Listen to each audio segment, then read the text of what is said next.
लेकिन समस्या क्या है? समस्या यह है कि जिस क्षेत्र में यह रैली रखी गई है वो रोहतक का इलाका,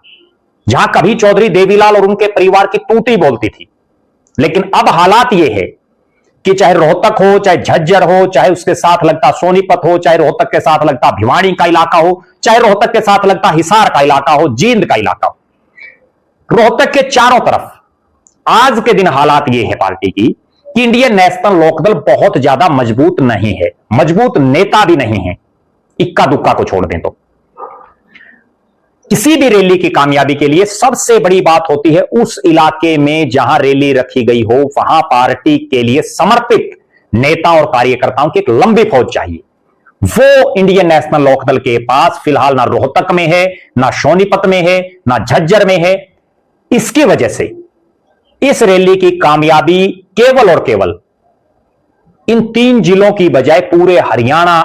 से आई हुई भीड़ के आधार पर ही यह कामयाब हो पाएगी। लेकिन अब पूरे हरियाणा से लोग इस रैली में कैसे आएंगे, यह सबसे बड़ा सवाल है।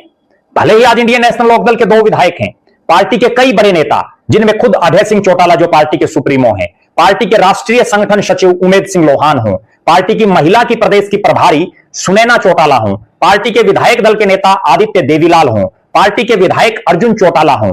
पार्टी के प्रदेश के अध्यक्ष रामपाल माजरा हो, पार्टी के बड़े वरिष्ठ नेता पूर्व चेयरमैन सुनील कुमार लांबा हो या पार्टी के अन्य नेता, भले ही दिन रात एक किए हुए हैं, भले ही पार्टी की मजबूती के लिए काम कर रहे हैं, भले ही प्रचार प्रसार कर रहे हैं, लेकिन उसके बावजूद सबसे बड़ी समस्या यह है कि जनता तैयार है रैली में जाने के लिए, लेकिन उनको साधन कौन उपलब्ध करवाए,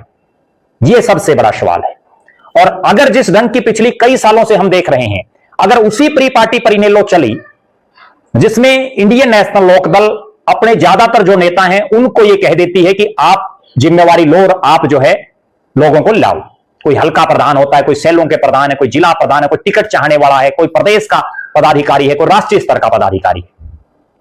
वो भले ही अभय सिंह चौटाला के सामने ना बोल पाते हों, भले ही वो पार्टी के अन्य सीनियर लीडर्स के सामने ना बोल पाते हों, लेकिन कड़वी सच्चाई यह है कि 20 साल से बिना राज के बैठे हैं इंडियन नेशनल लोकदल के नेता और कार्यकर्ता, और वो आर्थिक रूप से बहुत से नेता कार्यकर्ता टूट चुके हैं। उनकी इतनी हिम्मत ही नहीं है कि वो 20, 30, 40 साधन अपने जिले से रोहतक तक भेज सकें, क्योंकि चाहे सिरसा हो, चाहे नांगल चौधरी हो, हिसार हो, चाहे पंचकुला हो, चाहे फरीदाबाद हो, ये काफी दूर पड़ जाते हैं रोहतक से।